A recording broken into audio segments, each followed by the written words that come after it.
While our leaders haggle over politics and money and get nothing done in the process, Americans are the ones stepping up. Are we really surprised, though? Plus, another high-profile member of the vice president's team is leaving. Is this normal this early in an administration?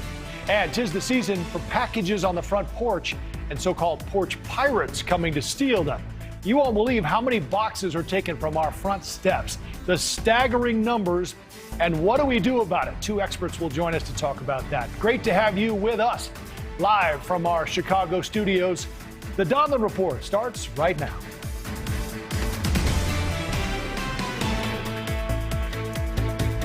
Hello, there is a major disconnect between the people in charge of government and business and the rest of us. That's the pulse of America tonight. Right now on Capitol Hill, there is talk of a possible government shutdown tomorrow night, just weeks before Christmas, during a pandemic.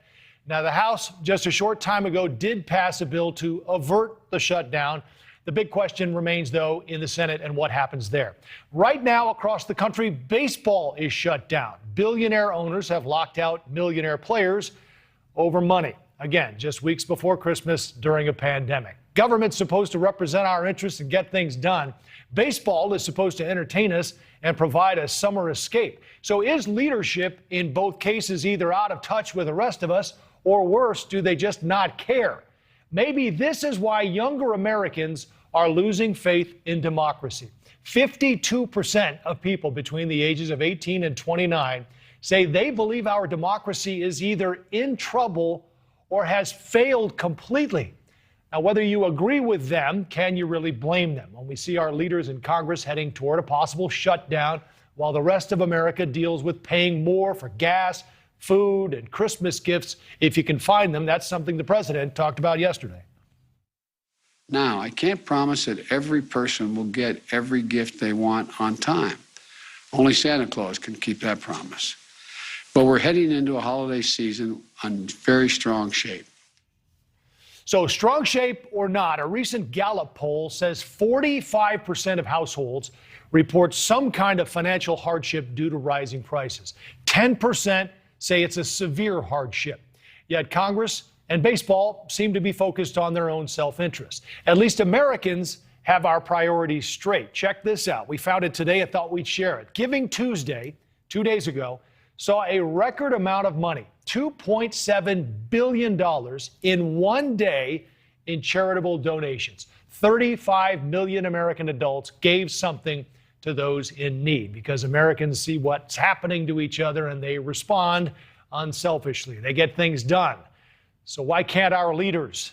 That's the lead-off question tonight for our lead-off guest, Will Chamberlain. Been a little while since we've seen you, Will. It's great to have you back. He's the co-publisher at Human Events. So you heard the pulse there. Are we missing something, or are our leaders missing something? I think it's pretty clear that our leaders are missing something.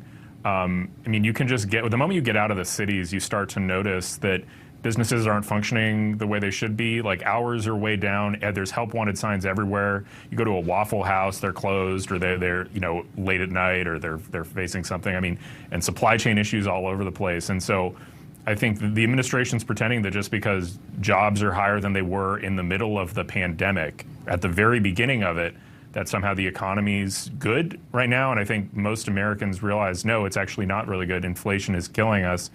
And small businesses are really struggling to hire anybody. So it's along with the supply chain crisis, it's a really difficult time for normal people. Where's the disconnect, Will? I mean, on the street, as you point out, we're all paying higher prices, but in Congress, I guess it's a harsh question, but are they self-aware or do they just not care? I mean, I don't know if they're self-aware or not. I think living in D.C. creates a kind of bubble. In a sense, D.C. is less bothered by a lot of the different policies because there's already so much money in this town. So, they probably don't notice the difference at their nice restaurants. But again, these are people that are just not getting out into the normal part of the country on a regular enough basis. So I don't assume malice on their part, but I assume that they're just stuck in a bubble, assuming that the economy's doing well because what they're seeing in the nice part of city center downtown DC is looking good. I guess the question, President Biden today said that he didn't think there'll be a lockdown. There's some questions about whether this will get hung up in the Senate. Others, at least who are objecting in the Senate, say it might be 50-50. Are we going to, I mean, this seems almost laughable now, Will. I mean, this seems to happen, every December or every few months in certain years. Is this going to happen, or is this just more crying wolf? I don't know. I think they'll ultimately come to a deal. I don't think anybody really has an appetite for a lockdown right now. You got to think that Republicans are anticipating, winning in 2022, and so I don't think they want any of the negative press that would come with a government shutdown. Historically, minority parties forcing a government shutdown generally works out poorly for those minority parties. How much of this, Will, falls, do you think, on our politics when we're talking about 52% of young people say our democracy is in trouble or has failed? How frightening is that for you to hear? I mean, it's not good. I think it's a combination of politics and also student loans and the problems with our universities. A lot of kids are coming out with, $200,000 in debt and not much better off. And in any other industry, if that were regularly happening to consumers, we'd expect the FTC to act and to start shutting down the fraud. And I think that there's a big disconnect between older generations and younger generations and the value of education, because education was simply so much cheaper long ago and such a more reliable guarantee of rising up to the middle or upper middle class. Right. Yeah, I noticed you connected it to education. I was curious more about the politics because of what we've seen between these violent anime videos, vulgar Twitter fights among Congress members. There's the name calling. I mean, AOC now says McCarthy's working with his Ku Klux Klan caucus. McCarthy's pleading with Republicans to stop the infighting. We've got death threats in Congress. It's almost no wonder that the young folks are losing faith in our democracy. Yeah, I think the young are generally going to be dissatisfied, but certainly I think there's a new kind of model of politics, especially among the young, that is a little more totalizing. You think about like how confident they are that they have like ethics squared away, that they would idolize someone like AOC, who just randomly, flippantly calls people white supremacists. And so I think that's we've kind of come to a place where there's so few moderates and there's so like little charity between the two sides that, I'm not surprised that people who aren't getting every single part of their way are happy about things. All right. Will Chamberlain, co-publisher of HumanEvents.com. It's good to see you again. We'll figure out the rest of the political solutions the next time we have you on. Thanks, Will. Absolutely. Great to be with you. Shifting gears now to the southern border, where the Biden administration has just announced it intends to reinstate the Trump administration's Remain in Mexico policy. DHS says the policy will officially begin Monday and will require asylum seekers to wait in Mexico while their asylum claims are processed. This, as a federal court has ordered the administration to bring the policy back after ending it earlier this year. Joining me now for more, NewsNation's Marky Martin. All right, Marky, this comes after a lot of back and forth in the courts, and the Biden administration basically says they're only doing this because they have to. Our question today for you was, does this policy work? Hey, Joe, so it really depends on who you ask, right? I mean, this program is met with so much polarized political opinion. There are very different schools of thought on this one. But what I can do is break down the numbers for you and press rewind, if you will. Let's start in 2018. In 2018, there were about 521,000 illegal crossings that year. Fast forward to 2019, January of that year, that's when President Trump introduced this Remain in Mexico program. Well, in all of 2019, 978,000 illegal crossings. So you look at those numbers, this certainly wasn't a program in its first year that stopped people from coming over. In 2020, of course, the pandemic hits. Those numbers get slashed about in half again, 450,000 that year. And a lot of experts actually attribute that to the pandemic hitting. 2021, Biden strikes it down, and we've seen north of 1.6 million illegal crossings this year. But, Joe, for the advocates of this, the supporters of Remain in Mexico who say reinstating this come Monday will slow the surge, that certainly has not been the case historically in years past. Well, Joe? I guess we'll see this time, because you're right. A lot of people on our broadcast have actually called for this policy to return. We'll see what happens this time around. What about the cost, Marky, and who pays it? Is this essentially cost us more or less by housing migrants on the other side of the border? Yeah, Joe, this is a colossal undertaking. I first want to say, this is a system that has a backlog of 1.4 million cases, which begs the question how the United States is going to process these individual asylum cases in just 6 months, which is one of the conditions that Mexico laid out. Your question, how much is it costing people? I really don't have a solid answer for individual taxpayers at this time. However, when it comes to financials, I can tell you, according to a Department of Justice court filing, the monthly cost just to operate these tent camps, if you will, just in the 2 Texas cities of Laredo and Brownsville, the monthly cost, Joe, $24.6 million. So it's very costly. It is. All right, Marky Martin, live for us tonight. Thank you for the update. We'll see what happens starting on Monday. A top aide to Vice President Kamala Harris is joining some other key staff in heading for the exit door. Simone Sanders, the vice president's chief spokesperson, is quitting at the end of the year. She joins Harris's communications director, who also announced her resignation 2 weeks ago. Key travel staff to the vice president also quit last summer. This comes as Harris's poll numbers have sunk to below 30%. As well as reports of tensions between Harris's office and also the West Wing. Democratic strategist and Rebel Communications founder Laura Fink joins us now. Laura, I guess the simple question is something going on here. Well, you know that the position of the vice president is expected to be a happy warrior. And you can imagine that under the pandemic and with a trailblazer, first woman of color to hold that role, there is a lot of pressure on Vice President Kamala Harris. I think what you're seeing in terms of staff is a combination of things. One, Simone Sanders had been on the trail with Joe Biden, working in the White House, and then moving over to the vice president's office. That's 3 years in total.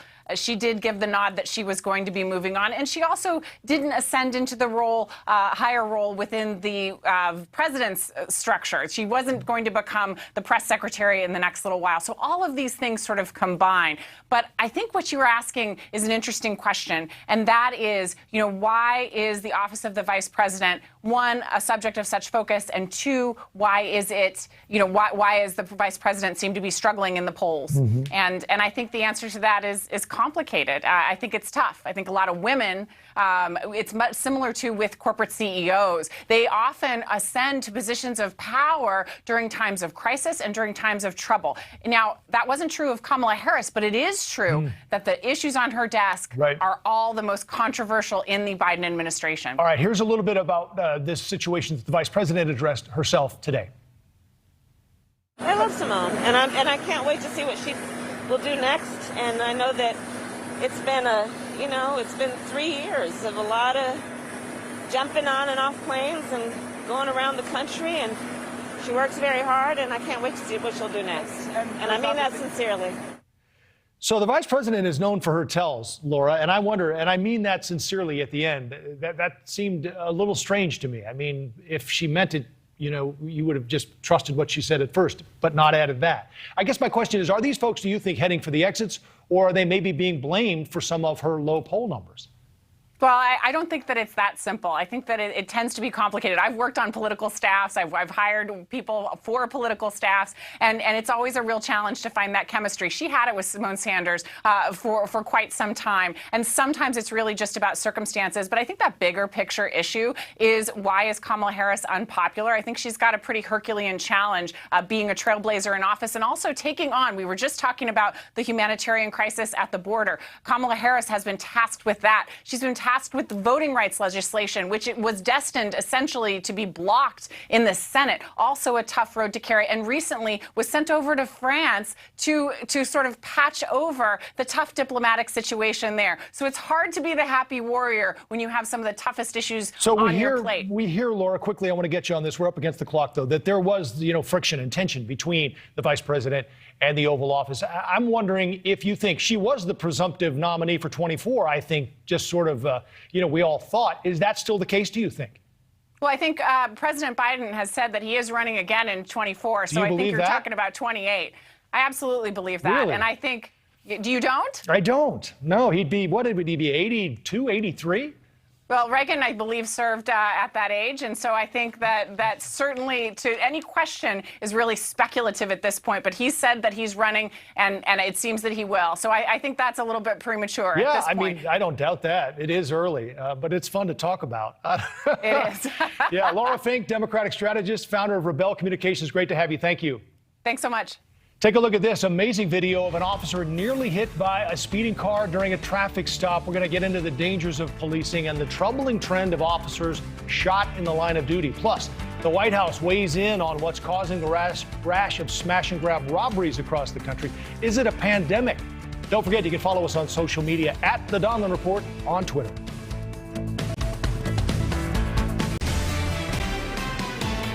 We are back. Quick double check of our presidential math. I thought I was right about Joe Biden. And as it turns out, Ronald Reagan was 73 years old the day of his second inauguration. Again, Joe Biden would be 82 in 2024 should he run again. Now, as if there were any doubt about this, further proof of the dangers of policing tonight. In St. Louis County, a suspect rammed into a police vehicle head on during a drug investigation. Detective Antonio Valentine was killed in the collision. He was only 42. There was another officer in the car as well who was injured. Meantime, in Idaho, watch this. A state trooper had a close call. He was almost hit on the side of the road there while helping a stranded driver with a flat tire. That is a close call for sure. All of this as there was a record number of police shot and killed this year. According to the National Fraternal Order of Police, 314 officers have been shot, 58 killed by gunfire. And as we know, the year is not over just yet. Joining me now for more on this, retired NYPD Homicide Sergeant Bill Cannon. Sergeant, it seems to me that it used to be unusual to hear about a police officer getting shot. We just had an officer shot in Chicago last night. Why do you think this is happening so much more now? What's behind it? I think politically it's the defund the police movement. I think that politicians are not backing up the police. In fact, they're going away from the police in many large cities. They've reduced police budgets. New York City took $1 billion away from the police budget. Other major cities like Chicago. So the defund the police movement takes, not just does it take money, but takes a lot of respect away from police departments. So when police departments get defunded, they have less personnel. Right, less personnel. And do you think then that gives suspects I guess the thought that they can get away with more and then they interact more with police, but that still wouldn't explain why they feel they can open fire on officers. That used to be taboo, didn't it? I mean, when you were on the streets, were you worried about the possibility of getting shot the way you would be if you were on the streets today? I was always worried about that, but now it's more prevalent, I think, because of the lack of prosecution. Going hand in hand with the defunding the police is also this policy of decarceration. Where they don't want to prosecute criminals, so that there's not as much punishment for doing heinous crimes as there used to be. So the district attorney's office, at least in New York City, we used to always be on board with the police department. I don't think that's true right now. They're moving toward a whole movement of decarceration and lack of prosecution. And that's causing, I think, as well as some of the criminal justice reforms like bail reform, that's been a disaster in New York City as well in other cities. So when you bail someone that for a gun, there's one individual in New York City that was bailed 5 times for the possession of a firearm.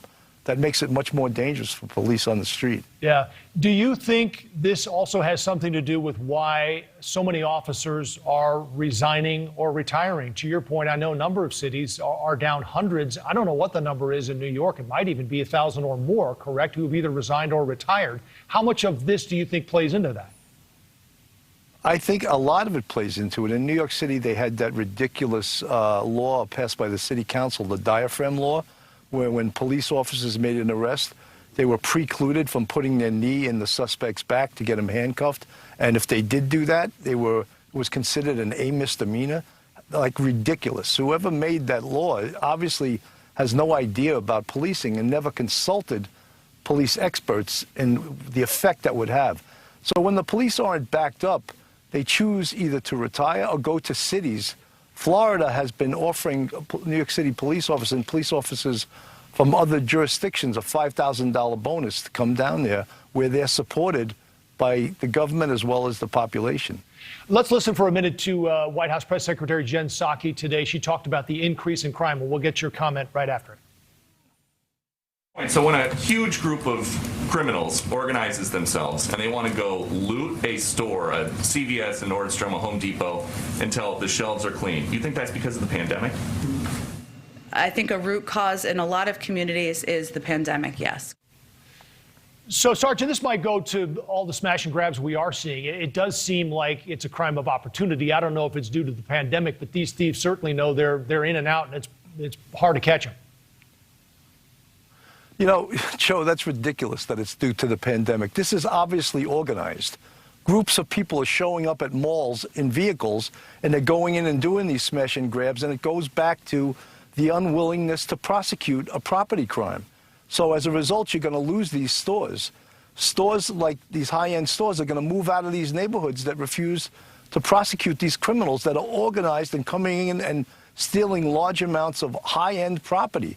Look at this. I mean, it's ridiculous. In the 80s and 90s, we had what was called wolf pack robberies, where you'd get 25 or 30 kids. They would just swoop through like Times Square and rob people at will. And the way that was stopped was anti-crime units and the swift prosecution and incarceration at the end of it. Yeah, I mean, you talk about prosecuting. A lot of these folks don't get caught. I mean, they're getting away. As I said, they know they're in and out. They know the chances of getting caught are slim. Well, you know something, that's why they have to organize police to spot these groups, use license plate readers to spot them before they arrive on these locations. Intelligence, backup, criminal investigation. It's criminal investigation 101. These groups don't show up with one car. They show up with 10, 15 cars, and they go into a mall, and they feel security in numbers. Yeah. And they go into these stores, and they just swoop down. And, you know, the whole thing is a lot of these property crimes under $950, they're not prosecuting at all. Right. So it sends a really bad signal to criminals. Yeah, I know some are starting to prosecute them as felonies, but in most cases, you're right. If they're charged at all, then they're usually a misdemeanor. But that's part of the consequence as well that we've talked about with others. Retired NYPD Homicide Sergeant Bill Cannon, thank you so much for your time, Sergeant. It's good to see you. It's great to be on here. Don't forget, you can tune in to Dan Abrams live tonight. Tonight's show is a live PD reunion show. Stars of the live PD show join Dan. It's Dan Abrams live right here on NewsNation, 8 Eastern, 7 Central. The school shooting in Michigan is shining a spotlight on school safety. What to do about violence in schools. A former superintendent of 2 major school districts, Chicago and Philly. Our friend Paul Vallas joins us next. And you won't believe how many packages have been stolen from our doorsteps over the past year alone. When we saw it, we did a double take. What can be done about so-called porch pirates? A couple of experts will join us to talk about that ahead.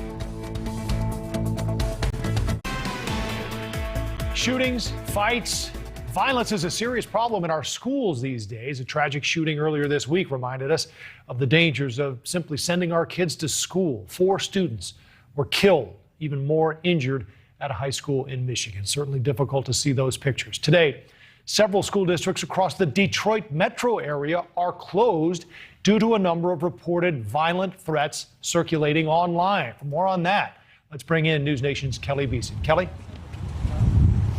Well, Joe, tonight we were just at a press conference at the sheriff's office, and they were underscoring the fact that they anticipated a flood of threats after this incident, and that's exactly what they saw. They range from verbal threats all the way to threats made on social media, and up to this point in their investigation, none of those threats have been credible. But there was a bit of a tone of aggravation at this press conference. Law enforcement talking about the fact that it takes a lot of resources to investigate each individual threat. They also said, out of an abundance of caution, there have been 60 area schools that have been closed, and they also underscored the fact that those people making these threats will be held accountable. So if you're making threats, we're going to find you. It is ridiculous you're inflaming the fears and passion of parents, teachers, and the community in the midst of a real tragedy. Now, law enforcement also saying they are working 24/7 around the clock to ensure these schools are safe. They say they fully anticipate all schools to be reopened on Monday. Joe. All right, Kelly Beeson live for us tonight in Michigan. Thank you very much. Joining me now for more on this, former superintendent of schools for Chicago and Philadelphia, our friend Paul Vallas. Paul, I'm not sure there's been one of these shootings where there wasn't some sort of warning or a red flag, and it appears there were a number with this latest one as well. His parents met with school officials that morning. So what is the parents' role here, and what is a principal in a school district to do? Well, first of all, what the school should do, and it's probably easier to do it now than it was ever before. In my districts, we had a hotline, and people could call the hotline 24 hours a day if they heard of threats of violence. But, you know, the schools can set up their own website, so you can actually communicate concerns online, and you can communicate it anonymously. So you've got to take advantage of not only monitoring social media, but using social media yourself, because students will telegraph a threat if they hear of it. And there are so many cases where we were able to uncover handguns, like in Philadelphia, just through the hotline, because someone called and made an anonymous, pointed out anonymously that someone was bringing a gun to school, and we were able to move proactively. We're at a point now, though, Paul, where there are so many cases. We just heard from Kelly there were several schools that were shut down all across the Detroit metro area. Well, you know, that's a typical reaction. Look, number one, you've got to create a 24/7 reporting system so you can gather the intelligence needed so that you can monitor what's going on, because the kids always telegraph their intentions. They always do. All these shootings, they always seem to telegraph their intentions. Number two, look, I've always been a strong advocate for having a police officer at that school building and having metal detectors, whether you use them or not, they are there as a deterrent. And, you know, here in Chicago, the teachers union, I mean, despite the fact that we've had 126 children killed, murdered in the streets of Chicago during COVID, the union has been pressuring the district to remove the cops from the high school. So go figure that one. So having safety and security in the schools is critically important too.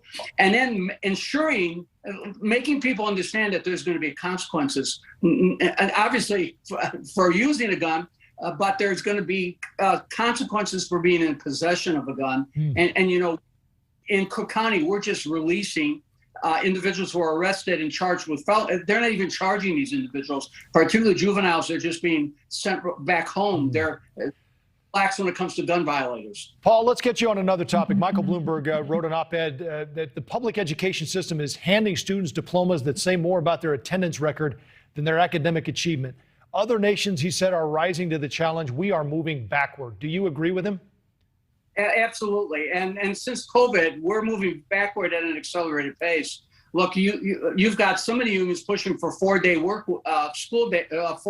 four-day school weeks, so they have a day to plan. I mean, our country has the shortest school day and the shortest school year among developed countries. I mean, the instructional time on task pales in comparison to other districts. And the only way you close the achievement gap, particularly among poor children, is to have more instructional time on task. So the schools are moving in the opposite direction. So Bloomberg's right. And as you know, Michael has allocated $750 billion to charter schools to expand school choice. I think he should go a step further, and he should include parochial and private schools. I think we need to be allowing the money to follow the children to any school that the parents recommend. Yeah, all great points we wanted to hit with you, Paul. And we'll also point out, before the pandemic, about 2/3 of U.S. students were not reading at grade level.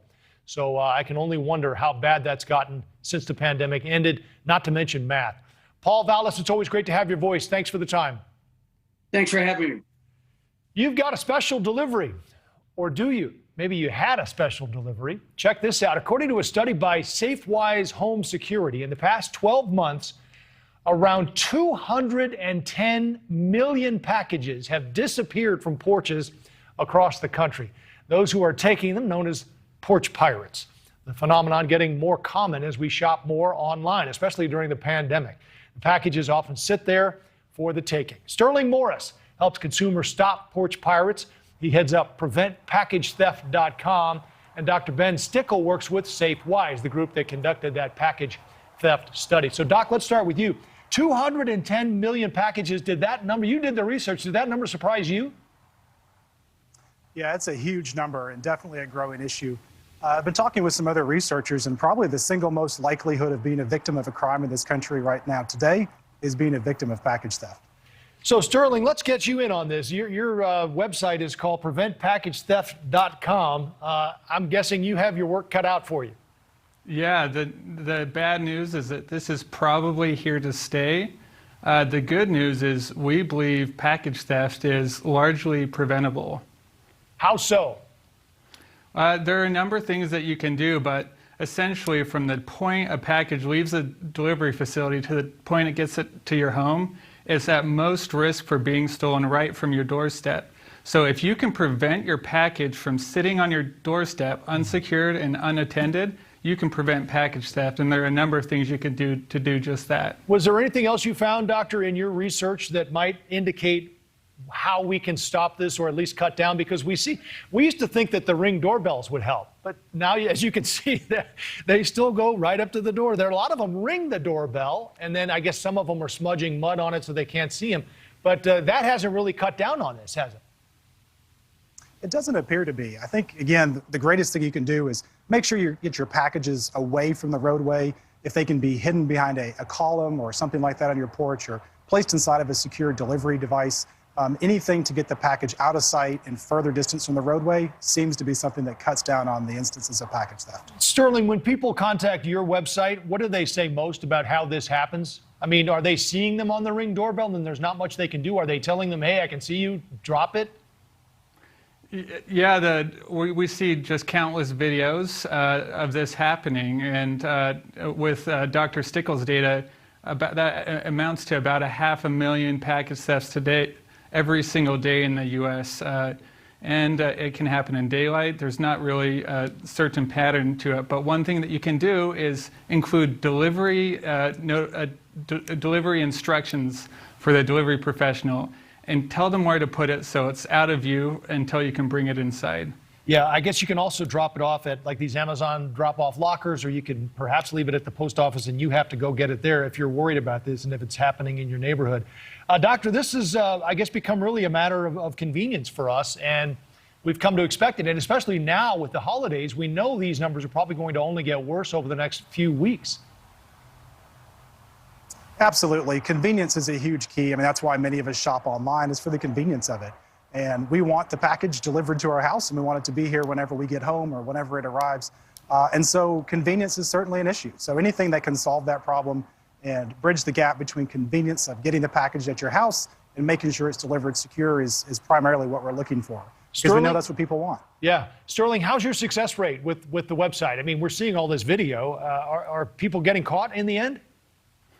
We see a huge spike in traffic around the holidays. This is a busy time for online ordering. The best feedback we get, though, is that convenience factor. If you can't send it to the store, a lot of people are installing these delivery boxes where the delivery professional can drop it right into the box and lock it until you get home, and you can pull that box out right from your doorstep inside. So that seems to be a new trend that we're seeing in the last year or two. A lot more households are using those. Doctor, we're out of time, but quickly, if there are 210 million packages disappearing, who's paying for all this? Are the companies? Right now, the retailer seems to be often recouping the cost on this. So it's hurting the retailers, but that may end up hurting the customers as well. All right. Sterling Morris from PreventPackageTheft.com and Dr. Ben Stickle from Safewise. Thank you both for your time. Thank you. Thank you. Quick programming note for you. Tune in to Morning in America tomorrow. Adrian will speak with Dr. Oz, who just announced his U.S. Senate bid this week. Dr. Oz will be vying for a seat in Pennsylvania. Don't miss the interview tomorrow morning, 8:30 Eastern, 7:30 Central, live on Morning in America right here on NewsNation. Alec Baldwin says he did not pull the trigger, and the assistant director backs him up. How is that possible? Our stunt scientist joins us next. Both of the alleged attackers in the Jussie Smollett case took the stand today. They say Smollett paid them to do it. How did the defense go after them? We'll get into that next. The two brothers who carried out the attack on Jussie Smollett took the stand today as the prosecution's star witnesses. The brothers who claim Smollett set up the attack and paid them to help. Smollett, though, says he's the real victim. The defense sought to discredit the brothers, alleging that one of them was dating Smollett and that the attack was fueled by a desire to be the actor's security guard. Joining me now to talk more about this, NewsNation anchor Rudabeh Shabazi, and we had some late drama in the courtroom. Late drama. We're just getting snippets of it from the pool reporter who's there, who is the only one there who could report this back to us. But they say Tamara Walker, who is the defense attorney, was in a sidebar with the judge, Judge Lynn. Of course, we don't know what happened in that sidebar, but when they came out, Tamara Walker accused the judge of lunging at her physically in the courtroom, in the presence of the jury. Also asked for a mistrial. The judge denied that mistrial and denied that he lunged at the defense attorney. All right, so both the brothers were on the stand today. What's the defense strategy here in trying to combat all of this evidence, all these text messages and Instagram messages? And video evidence and, Right. other things, payments. Of course, the plan is to discredit the brothers, right? To paint them as ambitious social climbers who are trying to extort and exploit and use Jussie Smollett, trying to get $2 million from him in exchange for not testifying against him, etc., and basically just assassinate their characters. What did they say on the stand?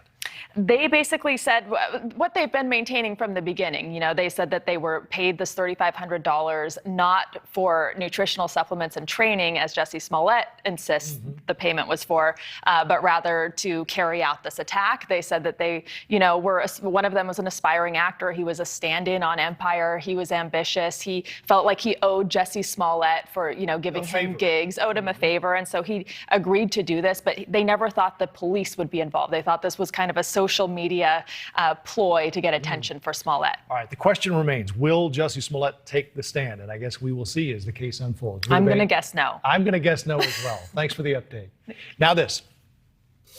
It wasn't in the script for the trigger to be pulled. Well, the trigger wasn't pulled. I didn't pull the trigger. So you never pulled the trigger? No.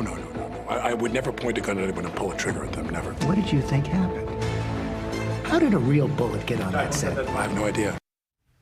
All right, that's actor Alec Baldwin in an interview with ABC News set to air tonight, denying that he fired the fatal shot on the set of his latest film. Earlier today, the attorney for Rust assistant director Dave Halls also said Baldwin did not pull the trigger on that gun that killed cinematographer Helena Hutchins. Those statements, though, conflict with sworn testimony of an investigator on set who says Baldwin told him he did, in fact, fire the gun. Let's bring in now a good friend of our show, theatrical firearms safety expert who always brings props with him. That's Steve Wolf, and he's back. So, Steve, the first question here is pretty obvious. If he says he didn't pull the trigger, how'd this happen? Well, there's an inconsistency between what he's saying and what clearly happened. So either he is experiencing a disconnect with reality, or he's experiencing reality in a different way than those of us who subscribe to the laws of physics do. All right, so the assistant director's lawyer, though, says the same thing, that Baldwin didn't pull the trigger. I guess, is it possible, Steve, that, and I'm not sure, I know you know the guns and you have them, I think the one that you used before as a prop, to pull the hammer back that would allow it to somehow misfire? Yeah, so a misfire is when you intend to fire a gun and it does not go off.